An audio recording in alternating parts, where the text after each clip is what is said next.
नमस्कार, मेरे चैनल में आपका बहुत बहुत स्वागत है। आज जा रही हूँ शंकर जी के गीत सुनाने। तीरा बेनी में खाड़ गौरे क्या करती, तीरा बेनी में खाड़ गौरे क्या करती, किसके लिए गौरे जल भरती, तीरा बेनी में खाड़ गौरे क्या करती, तीरा बेनी में खाड़ गौरे क्या करती, काथी के डोरे और काथी बलटिया, काथी के डोरे और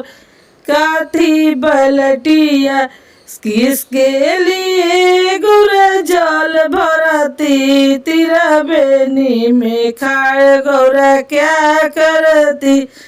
तीरा बेनी में खाड़ गौरे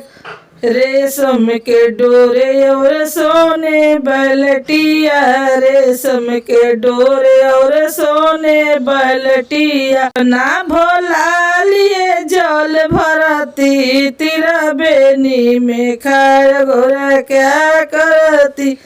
अपना शंकर लिए जल भरती, तीरा बेनी में खाड़ गौरे क्या करती,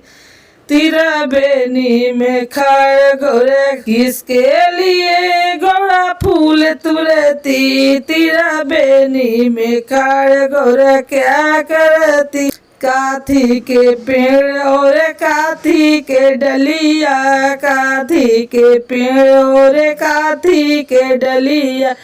किसके लिए गौरा फूल तोड़ती, तीरा बेनी में खाड़ गौरा क्या करती, तीरा बेनी में खाड़ गौरा क्या करती, धतुरा के पेड़ हुए बेल के पतैया, धतुरा के पेड़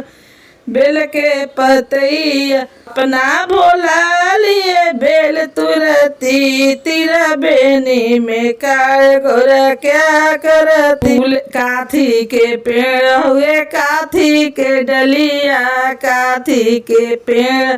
हुए काथी के डलिया, किसके लिए गौरा फूल लोढ़ती, तीरा बेनी में खाड़ गौरा का धतुरा के फूल हुए बांस के डलिया, धतुरा के फूल हुए बांस के डलिया, अपना भोला लिए फूल लोढ़ती, तीरा बेनी में खाड़ गौरे क्या करती, तीरा बेनी में खाड़ गौरे क्या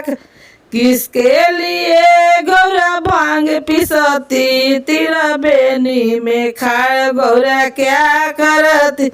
काथी के सील हुए काथी के लोढ़ा, काथी के सील हुए काथी के लोढ़ा,